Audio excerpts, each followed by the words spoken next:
David Jamar, je suis sociologue de la ville, des espaces publics, des territoires et de la culture.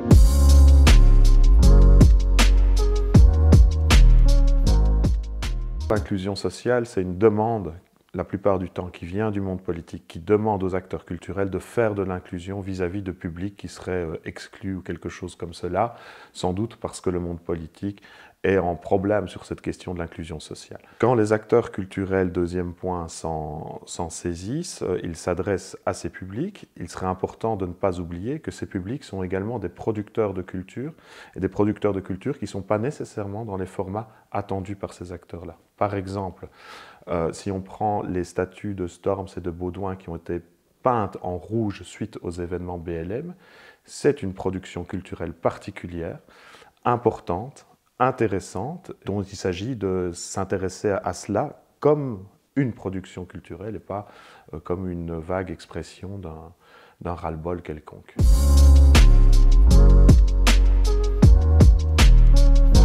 En fait, ni l'un ni l'autre. La démocratisation culturelle, ça a une définition. C'est la tentative de rapprocher des gens dont on dit qu'ils seraient éloignés de la culture, des formes officielles telles qu'elles sont de culture. Et donc, ça suppose toute une série de dispositifs où on essaye de réduire les distances entre opérateurs culturels et les gens. Il y a des dispositifs contemporains de type l'article 60, très intéressants, mais ce concept a quelques limites et d'autres idées sont arrivées. Une limite principale est donnée par le concept de démocratie culturelle, voilà. Et ça, l'idée, c'est que les gens qui sont en position de domination peuvent aussi transformer les codes de la culture dominante. Donc ça suppose de les faire participer aux formes de programmation. Voilà, ce concept est né, est relativement daté, et il est intéressant, mais il s'appuie sur le fait qu'il y a une grosse opposition entre bourgeoisie et classe ouvrière ou classe populaire. Alors il y a un troisième concept qui arrive, qui est celui de médiation culturelle, où là, c'est un peu plus compliqué que ça, c'est-à-dire c'est différents groupes avec des histoires très différentes qui doivent pouvoir participer ou négocier les formes de la culture et les codes culturels.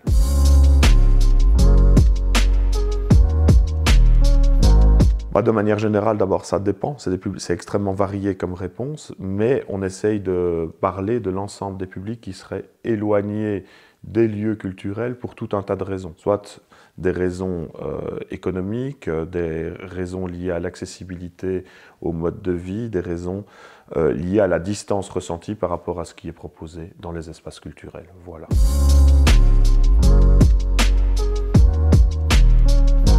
Du point de vue des acteurs culturels, les freins, c'est d'abord les freins qui sont liés aux conditions de vie des publics eux-mêmes, qui ont autre chose à faire, qui ont des vies par ailleurs, etc., que de se rendre en tout cas dans les lieux prévus pour la culture, c'est une chose, et ces freins peuvent être économiques, rapport au temps et à l'espace, de plusieurs modalités différentes. Et deuxième grand type de freins qui nous concerne fort ici sont les freins organisationnels et internes au sein des acteurs culturels eux-mêmes. Comment est-ce qu'une programmation se fait? Pour qui? Quel est le contenu de la programmation? C'est un frein en tant que tel à l'inclusion sociale.